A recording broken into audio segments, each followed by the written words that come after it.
Warahmatullahi wabarakatuh.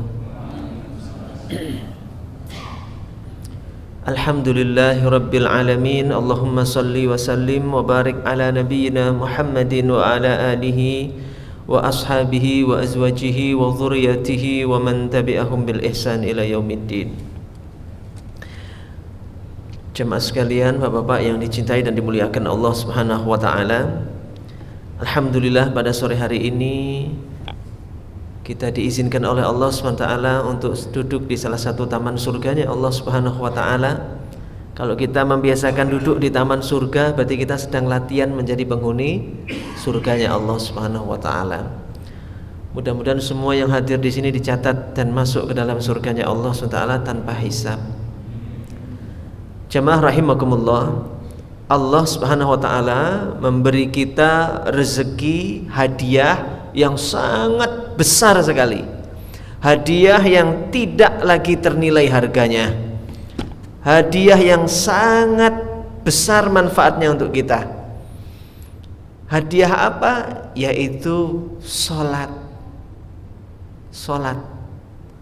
Sampai perintah sholat ini lain sama perintah yang lain. Kalau perintah ibadah yang lain, Allah ngutus malaikat Jibril untuk merintahkan puasa, merintahkan zakat, merintahkan sedekah, merintahkan haji.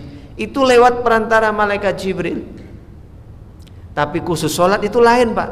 Allah panggil Nabi Muhammad sallallahu alaihi wasallam langsung ke Sidratul Muntaha untuk nerima perintah sholat.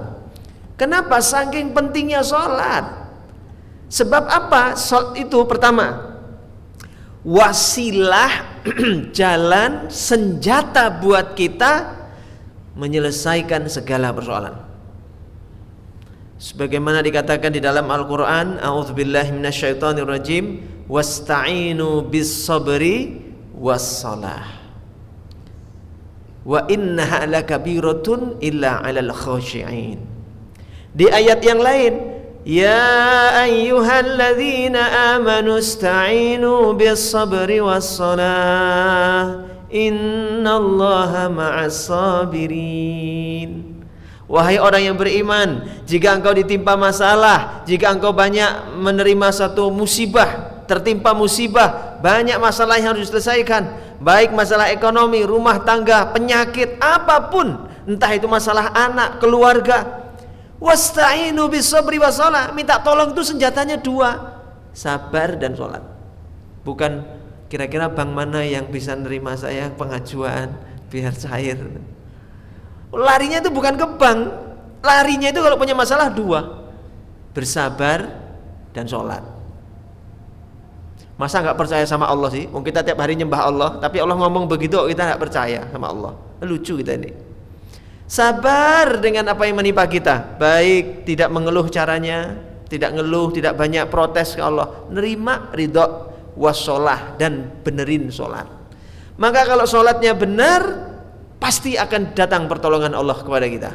Syaratnya sabarnya benar, sholatnya benar. Kenapa kok sholat kita belum bisa menjadi solusi buat masalah-masalah kita? Karena sholatnya belum benar. Dua, kenapa sholat itu begitu penting? Karena sholat itu mencegah kita dari perbuatan keji dan munkar. Inna sholatah tanha anil fahsya wal munkar. Sesungguhnya sholat itu bisa mencegah seseorang dari dia berbuat keji dan munkar. Pertanyaannya, Pak, sholat dapat mencegah kita dari perbuatan keji dan munkar itu mencegahnya saat kita sholat atau setelah sholat maksudnya? Sholat dapat mencegah kita dari perbuatan keji dan munkar itu mencegahnya ketika sedang sholatnya atau setelah sholatnya? Halo? Halo? Bisa bicara dengan salah sambung? Yuk, maksud dari ayat itu adalah mencegah kita setelah sholat. Nek pas sholat jelas kita nggak berbuat fahsya, insya Allah nggak berbuat fahsya, nggak berbuat munkar sedang sholat. Ayat itu maksudnya mencegah kita setelah sholat. Pertanyaannya, inilah pertanyaannya, kenapa saya itu ada teman rajin sholat, rajin ibadah, tapi masih judi? Rajin sholat kok masih mabuk, rajin sholat kok masih zina, rajin sholat hobinya selingkuh. Kenapa? Mesti ada nggak beres dengan sholatnya. Mesti, karena rumusnya sholat itu bisa mencegah dari perbuatan keji dan munkar. Kok sholatnya nggak mencegahnya, mesti nggak beres sholatnya. Ketiga, nanti saya bahas satu persatu insyaallah. 3, sholat itu adalah ra'sul ibadah, kepalanya ibadah. Orang tuh kalau nggak punya tangan masih bisa hidup. Orang nggak punya kaki masih bisa hidup. Orang buta nggak punya mata masih banyak yang hidup. Orang bisu banyak yang hidup. Orang budek tuli masih banyak yang hidup. Nggak punya kepala, wassalam. Nah, sholat itu ra'sul ibadah, kepalanya ibadah. Maka dikatakan dalam hadis, awwalu ma yuhasabu bil abdu yaumal qiyamah as-shalah. Amalan pertama yang besok dihisab di hari kiamat itu sholatnya. Kalau sholatnya bagus, sedekahnya dianggap bagus, umrohnya dianggap bagus, puasanya dianggap bagus, semuanya dianggap bagus. Tapi wa in fasadat, kalau sholatnya jelek, semuanya akan dipandang jelek. Sholatnya jelek, rajin umroh, jelek umrohnya. Sholatnya jelek, meskipun dia rajin sedekah, dianggap jelek sedekahnya. Sholatnya jelek, dia rajin puasa, jelek puasanya. Sholat itu jadi kunci penilaian terhadap ibadah yang lain. Pertanyaannya Pak, nah ini pertanyaan, tolong dijawab. Ketika Rasulullah ngomong begini kepada sahabat, wahai sahabat-sahabatku, sesungguhnya sholat itu amalan yang pertama dihisab. Kalau sholat kita bagus, kata Nabi Muhammad, semua amal kita dianggap bagus. Kalau sholat kita jelek, semua amal kita dipandang jelek. Ketika Nabi ngomong begitu, maaf, iblis itu denger nggak sama setan? Halo? Iblis dengar gak sama setan? Dengar. Apa kata iblis? Wes, rampung nek ngono, ora usah garap sing lain, garap ancurke salate. Ora usah mikirkan dia amal ini, orang haji biarin haji, umroh biarin. Makanya orang haji itu semangat, dicuekin sama setan. Mangkat kono, budal kono, berangkat engkau haji, silahkan berangkat. Silahkan, nangis-nangis di Ka'bah, silahkan, nangis-nangis di Raudhah, silahkan. Kata iblis sama setan apa? Engkau tak garap wis tekan dono hudan. Nanti tak harap kalau sudah sampai tanah air baru digarap sama iblis, baru digarap sama setan supaya amalnya hancur. Garapnya nanti. Mau berangkat silahkan. Tapi sholat, kata setan, oh sholat ini usahakan hancur. Sebelum ngerjakan hancur kayak dulu. Hancurin sholatnya, goda sehabis-habisnya. Kalau bisa jangan sampai mereka ngerjakan sholat. Kalau tetap ngerjakan sholat, hancurkan sholatnya. Kalau sholatnya bagus, hancurkan setelah sholat, hancurkan sholatnya. Gitu. Karena tahu setan kelemahannya manusia itu sholatnya. Nek sholatnya bagus, bahaya, semuanya dianggap bagus. Kalau sholatnya sudah hancur, hancur semuanya. Maka kata iblis sama setan, udah manusia itu cekel sholatnya wae, hancurkan sholatnya. Maka setan itu goda kita itu dalam sholat 3 perkara. 1, kita itu akan diserang penyakit sama setan namanya al-malasu. Ngerti Pak?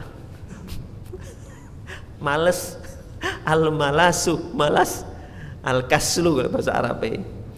Al-malasu itu plesetane. Penyakit males. Orang ini kalau sudah sholat nih, waduh, males berat. Makanya kata Imam Syafi'i atau Imam Ghazali mengatakan sesuatu yang paling berat dikerjakan adalah ngerjakan sholat. Dan yang paling ringan dikerjakan adalah ninggalkan sholat. Makanya sampai dengar azan tuh Allahu Akbar, Allahu Akbar. Loh, wis adzan meneh to. Lah. Loh, ketoke nambah adzan, kok sudah adzan lagi. Itu udah males bawaannya. Begitu azan, nantilah kan komatnya di sini 10 menit selama. Santai aja, santai. Nanti begitu komat, tenang, imamnya suka bacaannya panjang-panjang, berangkat nanti aja. Rakaat ketiga keempat masih dapat jamaah. Dibuat males kita tuh oleh setan supaya jangan sampai ngerjakan sholat. Makanya sampai ada orang itu kalau hari Sabtu Ahad udah nggak dinas kan, sepeda-sepedaan, pit-pitan, sampai Prambanan, Piyungan, tebing breksi sampai Kaliurang supaya badannya sehat. Dan pertanyaannya, nek sehat yuk ngopo? Itu nek sehat ngopo? Tak tanya, Bapak kok pit-pitan semangat banget, biar apa Pak? Biar sehat Ustaz. Terus nek sehat ngopo Pak? Ya biar iso pipitan meneh. Beleguduk monyor-monyor. Pit-pitan biar sehat. Nek sehat apa? Biar bisa pit-pitan lagi. Kan beleguduk monyor-monyor gue. Harusnya kan Bapak kenapa pit-pitan? Biar sehat Ustadz. Kenapa biar sehat? Ya biar bisa semangat sholatnya, biar rajin ibadah tahajudnya. Kan gitu urusannya. Dunia itu untuk cari akhirat. Maka kalau dunia tujuannya akhirat, tidak dipandang dunia, itu dipandang akhirat. Jenengan pit-pitan kemana-mana itu, kalau niatnya supaya badannya sehat, bisa ibadah dengan baik, maka pit-pitan yang kelihatannya urusan dunia, tapi oleh Allah dicatat sebagai ibadah, dianggap urusan akhirat. Walaupun pit-pitan kalau cengenges-cengengis, guyon-guyon, guyang-guyu, tetap dipandang ibadah, karena urusannya untuk akhirat. Maka dari itu ada orang badannya kuat, sering fitness, tapi adzan subuh ngangkat kelopak mata yang beratnya cuma kurang lebih 2 gram ini ra kuat. Kelopak mata yang beratnya itu, dia ngangkat barbel itu berkilo-kilo kuat, tapi kalau subuh lo ngangkat yang 2 gram kelopak mata ini, wah potepol, susah banget. Nah, Milo, yang pertama, setan akan menggoda kita supaya males ngerjakan sholat. Oh ternyata dia rajin sholat, semangat sholatnya. Digoda yang kedua apa? Ketika sholat setan goda supaya apa? Sholatnya cepat-cepat selesai. Sholatnya nggak betah lama-lama, pengennya cepat rampung. Makanya ketika sholat, apalagi taraweh, safari taraweh, keliling-keliling cari masjid. Begitu masuk, imam baca Alif Lam Mim Shad. Waduh, surat apa ini? Alamat doa ini. Aduh, salah masuk masjid saya. Besok nggak mau lagi saya sholat di sini, kapok. Salah masuk masjid katanya. Wes pengennya cepat beres, cepat rampung. Makanya sampai ada di Jawa Timur itu sholat tarawih 23 rakaat selesai dalam waktu 7 menit. Dia nonton di YouTube itu, sholat tercepat di dunia, nonton di YouTube, ketik aja itu, sholat tercepat di dunia, muncul itu yang di Blitar itu. 23 rakaat 7 menit. Juntat-juntit ewes-ewes, juntat-juntit ewes-ewes, juntat-juntit ewes-ewes. Ngono kuwi salate. Pengennya cepat, kecepatannya 100 km per jam. Kecepatan sholatnya. Pengennya cepat. Jujur Pak, jawab. Kalau jenengan sholat berjamaah ketemu imam, seneng yang imam bacaannya panjang atau yang pendek? Jujur toh? Jujur aja, jujur. Kayak gitu memang. Padahal kalau bacaannya lebih banyak, sebetulnya pahalanya lebih besar. 1 huruf Al-Quran itu dikali berapa Pak kebaikan? 10. Itu kalau di luar sholat. Kalau membaca Quran di dalam sholat bukan dikali 10, dikali 100 kebaikan. Males. Ketiga, apa godaan setan? Wah ternyata sholatnya rajin, semangat. Dia malah nyari masjid yang 1 malam 1 juz terawihan. Hebat Setan apa nyerah? Enggak. Setan tetap kejar dia, tetap ikuti dia, hancurkan sholatnya. Apa? Pas lagi sholat dibuat pikirannya melayang kemana-mana. Sholat, astagfirullahaladzim, motor sudah tak kunci apa belum? Sambil ngerayai saku nih, oh ada, alhamdulillah. Sambil tangannya ngeraba saku celananya, oh alhamdulillah ada. Wes pikirannya kemana-mana. Bapak-bapak yang sibuk kerja ya mikir, aduh laporan udah rampung, besok udah kayak laporan. Aduh ini gini, aduh besok ada sidak lagi, aduh besok ada dari ini mau datang, aduh bingung. Sholat itu walaupun dia sudah kelihatannya bagus, pelan, kita ngelihat orang Pak sholat, Allahu Akbar, Allah, khusyuk banget, pelan gitu. Kita nilainya, sholatnya khusyuk. Kita ngelihatnya, sholatnya khusyuk. Kata Allah enggak. Karena Allah enggak menilai penampilannya. Yang Allah nilai adalah hatinya. Bisa jadi sholatnya khusyuk sebab di belakangnya persis ada calon mertua. Jadi kita Allah. Jadi pengen nampil kayak ke calon mertua itu yang duduk di belakangnya. Jadi kalau kita ngelihat penampilan orang, ya kelihatannya khusyuk, tapi Allah kan nggak ngelihat penampilan. Allah menilai hatinya. Milo, Bapak Ibu, Bapak-bapak sekalian, 3 itu godaan setan supaya sholat kita nggak khusyuk, supaya sholat kita hancur. Kalau sholatnya hancur, sholatnya dia nangis-nangis, tidak datangkan pertolongan, punya masalah. Sholatnya diusahakan tenanan sholatnya beneran, tapi ternyata sholatnya nggak mencegahnya dari perbuatan keji dan munkar. Sebab apa? Hancur sudah sholatnya sama setan, dihancurkan sholatnya sama setan. Kenapa ini Pak? Ini jadi rahasia. Kenapa pentingnya kita khusyuk? Allah berfirman, qad aflahal mu'minun. Beruntung orang yang beriman. Alladzina hum fi salatihim khashi'un. Yaitu orang-orang yang khusyuk salatnya. Mereka itu beruntung. Khusyuk salatnya, minta tolong langsung ditolong.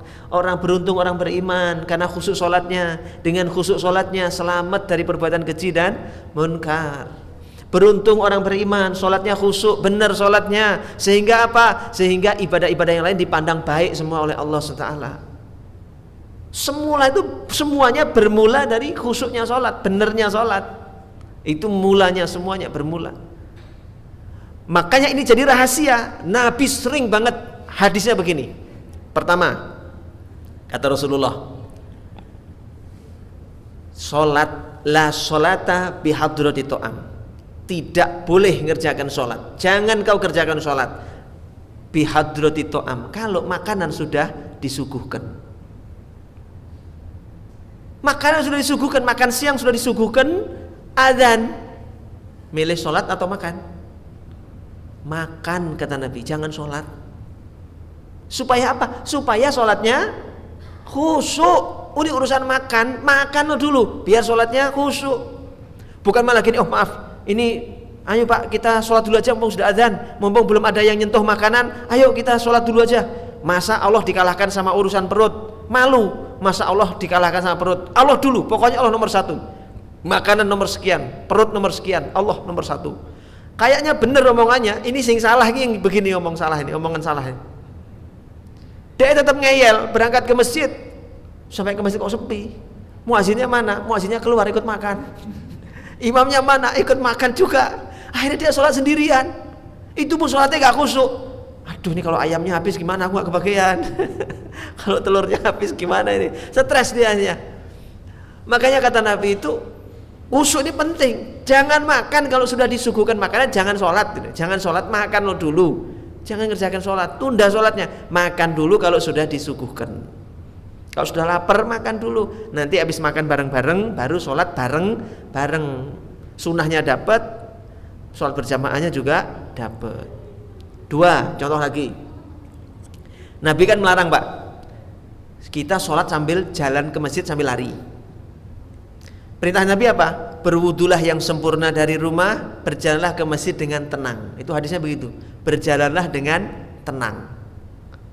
Kenapa Nabi nyuruh sholat ke masjid jalannya tenang? Supaya sholatnya khusyuk.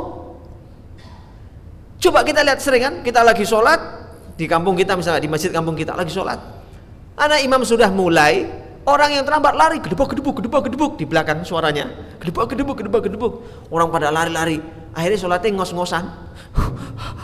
Alhamdulillah, ngos-ngosan, akhirnya malah gak khusyuk. Gak boleh, kata Nabi. Walaupun kau ketemu imam sedang ruku, ikutlah ruku. Ketemu imam sedang sujud, sujudlah. Gak perlu berlari. Rahasianya. 3, Nabi melarang apa? Sholat dalam keadaan ngantuk.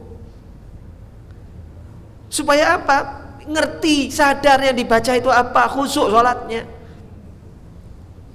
Nabi dulu ke masjid, ada tali membentang di antara tiang-tiang Masjid Nabawi itu. Tanya ke Siti Aisyah, ya Aisyah, ini tali apa ini? Ini ya Rasulullah, ada sahabat yang Sabiyah itu kalau malam tahajud itu ngantuk sambil gocekan tali ya Rasulullah. Ngantuk ya gocekan tali supaya nggak jatuh gitu tahajudnya. Jadi sambil gocekan tali, tarik pegang itu. Nabi itu melarang, awi, jangan begini, aduh. Kalau ngantuk silahkan tidur, jangan dipaksakan. Itu perintah Nabi itu, supaya ini rahasia, supaya sholatnya khusyuk. Rahasia keempat, Nabi melarang sholat dalam keadaan kebelet kentut, kebelet pipis, kebelet BAB. BAK, BAB, kebelet kentut dilarang. Kenapa tujuannya? Sekali lagi biar sholatnya khusyuk. Nek khusyuk beruntung, bisa cegahnya dari perbuatan keji dan munkar, bisa mendatangkan pertolongan. Itu maknanya. Jadi kaitannya Al-Quran dengan sunnah itu begitu kaitannya itu. Quran itu adalah penjelasannya dari hadis, penjelasan dari Al-Quran. Maknanya itu di situ. Sholat kok sampai nahan Pak, nahan kentut dulu Pak, sampai nggak kuat akhirnya sampai dredeg, gitu. Sampai dredeg kan nahan kentut itu nggak kuat. Kan ada yang kayak gitu, sampai nahan kentut. Udahlah kalau Pak, kalau emang udah nggak kuat, perutnya sakit malah membahayakan kan makruh. Sebaiknya dia segera mundur dari shaf, kentut di luar. Jangan kentut di shaf terus lari, itu tak bertanggung jawab. Sudah kentut, duar lari dia keluar. Racun sudah disebar kemana-mana dia lari. Itu orang tak bertanggung jawab itu. Ya, jadi penting jangan nahan. Itulah rahasianya kenapa sholat mesti khusyuk. Kata Imam Al-Ghazali, 10 menit lagi Pak, insya Allah selesai. Nggak ada 10 menit, 7 menit. Kata Imam Al-Ghazali gini Pak, kalau kita sholat belum bisa khusyuk, belas. Saya tanya Pak, yang di sini yang sholatnya nggak khusyuk siapa? Sing ngomong karo sing ngrungokke padha Pak. Yang ngomong sama yang dengarkan sama, kita ini 11-12 Pak. 11-12 sama. Kata Imam Ghazali, kalau kita itu tidak bisa khusyuk dalam sholat, nggak bisa khusyuk.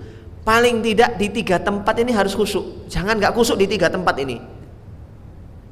Harus khusyuk 3 tempat ini. Nanti kalau istiqomah yang 3 tempat ini, 3 momen, 3 saat ini kita bisa khusyuk dan istiqomah, maka kata beliau, insya Allah kita akan dijaga kekhusyukannya dari awal sholat sampai salam khusyuk. Tapi syaratnya yang 3 ini istiqomah, bisa khusyuk di 3 waktu ini. Kapan? Pertama, saat membaca inni wajjahtu wajhiya. Saat ngomong sama Allah, ya Allah, aku hadapkan wajahku kepadamu, lilladzi fataras samawati wal ard, Tuhan yang menciptakan langit dan bumi. Saat ngomong aku hadapkan wajahku kepadamu, ini harus sadar, kita harus sadar, harus khusyuk, harus khudur hatinya, hadir. La tu'athir illa ma'al khudur, kata Imam Abdullah Al-Abi Haddad. Salat kita tidak akan memberi bekas dampak kalau hatinya nggak hadir. 2, kapan dituntut khusyuk? Saat kita membaca iyyaka na'budu wa iyyaka nasta'in. Ya Allah, hanya kepadamu aku menyembah dan hanya kepadamu aku minta tolong. Saat ngomong itu harus sadar, ya Allah, hanya kepadamu aku menyembah, hanya kepadamu. Itu harus sadar, hatinya harus sadar. Yang ketiga, kata Imam Ghazali, yang harus khusyuk saat apa? Saat kita mengucapkan salam ke Nabi Muhammad, hatinya jangan lalai, hatinya harus dihadapkan ke Nabi Muhammad. Kapan? Saat at-tahiyat membaca assalamu alayka ayyuhan nabiyyu wa rahmatullah wa barakatuh. Salam untukmu wahai Nabi wa rahmatullah wa barakatuh. Nah, saat mengucapkan salam ke Nabi Muhammad, hadirkan hati, kita harus sadar kita sedang mengucapkan salam ke Nabi Muhammad sallallahu alaihi wasallam. 3 saat itu kalau kita bisa istiqomah dijaga, insya Allah suatu hari kalau istiqomah kita akan dimampukan khusyuk dari awal sampai akhir. Bahkan ulama itu mengatakan gini, kalau ada orang sholat 2 rakaat, dia bisa khusyuk, 2 rakaat itu bisa khusyuk dari awal sampai akhir, 2 rakaat, maka dipastikan dia orang soleh. Kalau dia bisa jaga 2 rakaat aja bisa khusyuk dari awal sampai akhir, dipastikan dia orang soleh. Masalah kita ini kadang iya kanak bodoh sadar, baru gue nggak sadar. Dinasratul mustaqim ingat supermi, ingat bakmi, ingat abis ini makan kemana ya, menunya apa. Padahal baru sadarnya yang iya kanak bodoh tok, ayat berikutnya sudah nggak sadar lagi. Tapi nak iso 2 rakaat aja, nggak usah banyak-banyak, 4 rakaat, 2 rakaat dari awal sampai akhir bisa khusyuk, dia ini orang soleh. Dia ini orang soleh. Maka khusyuk ini Pak, kalau sudah kita bisa sama-sama, saya ngajak diri saya sendiri loh ini, maka kita akan merasakan nikmatnya sholat sebagaimana Rasulullah dan para sahabat serta kaum para tabi'in, tabi'un, orang-orang salaf. Rasulullah itu dalam keadaan capek habis perang. Kalau kita kan capek itu habis perjalanan jauh, pengennya cepat tidur. Rasulullah apa yang katakan? Ya Bilal, arihna bis sholat, istirahatkan kami dengan sholat. Istirahatkan kami dengan sholat. Disuruh adzan Bilal maksudnya. Kenapa? Istirahatnya Nabi itu ya sholat. Sholat itu istirahat. Ju'ilat qurrata aini as-shalah. Allah menjadikan penyejuk mataku ini adalah sholatku. Itu Rasulullah sallallahu alaihi wasallam. Nek dhewe iki baru kesel-kesel krungu adzan, ya wis adzan meneh to ngono wis. Kok ndang cepet adzan to urung selonjor kok wis adzan. Kalau Nabi itu istirahatnya justru ketika sholat. Lihat sahabat Nabi, contoh Sayyidina Ali bin Abi Thalib ketika perang nancep panah di punggungnya, Pak. Panah itu kan ada gantolannya kayak pancing itu. Kalau dicabut kan susah, Pak, karena gantol di daging, nyangkut di daging. Dicabut susah, sakit bukan main. Bingung kan, kayak pancing ikan itu kan, udah nyantol susah, nariknya susah. Nancep di punggungnya Sayyidina Ali, sakit itu. Gimana nih, gimana? Kata Sayyidina Ali, nanti cabutnya pas saya lagi sholat. Cabut panah ini ketika saya sedang sholat. Maka Sayyidina Ali sholat. Ketika sedang sholat dicabut. Selesai sholat salam, assalamualaikum. Malah nanya, udah dicabut belum? Loh, gak kerasa toh, kata para sahabat. Udah dicabut. Urwah bin Zubair, ketika dia terluka kakinya sampai infeksi, Pak, dan harus diamputasi. Pertanyaannya gini, Pak, kalau Bapak mau diamputasi kakinya, biasanya kan sama dokter dia apa kan? Bius. Jadi kan mau bius lokasi aja atau bius total? Nah, iso total tolong dino, men ora salat itu. Di bius total. Di zaman Nabi itu apa ada obat bius total? Apa ada bius itu, apa ada? Anestesi itu apa sudah ada? Anestesi di zaman sahabat tabi'in itu pakai apa? Khamr. Minum khamr kan habis mabuk, gak kerasa apa-apa, dipotong, dioperasi. Nah, Urwah bin Zubair, ya Urwah, minum ini dulu. Atau pakai anestesi itu pakai khamr. Biar mabuk, biar dia gak sadar. Apa kata Urwah? Sedetik pun saya gak mau tidak mengingat Allah. Saya tidak mau hilang ingatan saya dari Allah. Sedetik pun saya gak mau. Nah, terus gimana? Potong kaki saya ketika sedang duduk tahiyat akhir. Maka dia ketika sholat duduk tawarruk tahiyat akhir, dipotong kakinya. Begitu salam dia baru sadar kakinya wis buntung, dah potong separuh. Subhanallah, itu para sahabat tabi'in. Terakhir Sayyidina Ali, ini cicitnya Sayyidina Ali, namanya Ali juga, Ali Zainal Abidin. Zainal Abidin itu gelar, artinya perhiasannya para ahli ibadah. Karena beliau itu sholat sehari, sholat sunnah 1000 rakaat. Sehari 1000 rakaat sholat sunnah. Itu Ali Zainal Abidin, makanya dapat gelar Zainal Abidin. Jangan pernah, Pak, 1000 rakaat sehari, Pak? Tarawih 11 rakaat wis gemeter sih gile, 1000 rakaat. Beliau itu ketika sedang sholat, rumahnya kebakaran, api sudah ngepung rumahnya. Tetangga-tetangga pada teriak, wahai Ali, rumahmu kebakaran, cepat keluar, cepat keluar. Nah, dia lagi sholat, gak ngerti panasnya api di samping-samping ini, udah gak membuat dia sadar. Begitu dia salam baru sadar, api udah dekat, baru dia lari keluar. Ditanya sama tetangga, kenapa engkau gak lari dari tadi? Rumahmu sudah hampir habis, kamu udah hampir mati. Saya gak tahu kalau kebakaran. Lu kok bisa gak tahu? Kata Ali Zainal Abidin, keasyikanku mentadaburi Al-Quran, ayat yang sedang aku baca membuatku lupa dengan apa yang ada di sekitarku. Aku lupa, gak sadar dengan apa yang terjadi di sekitarku. Saking khusyuke sholat itu. Dewe iki ana coro sithik, coro, ngono langsung ngomong malah. Coro malah ngomong. Batal sholatnya. Masya Allah. Mudah-mudahan kita semua diberi oleh Allah rezeki bisa sholat dengan nikmat, sholat dengan khusyuk, ibadah dengan khusyuk, baca Qur'annya khusyuk, zikirnya khusyuk, bisa baca sholawat pun dengan zauk, dengan khusyuk, dengan khudur. Karena sholawat itu penerang hati. Sholawat itu bisa nerangi hati kalau bacanya dengan khusyuk, dengan zauk, dengan hub, dengan cinta. Itu baru sholawat yang nerangi hati. Nek cuma baca sholawat di bibir, itu mendatangkan rahmat tapi belum mampu untuk menerangi hati. Demikian, billahi taufiq wal hidayah. Mohon maaf lahir dan batin. Assalamualaikum warahmatullahi wabarakatuh.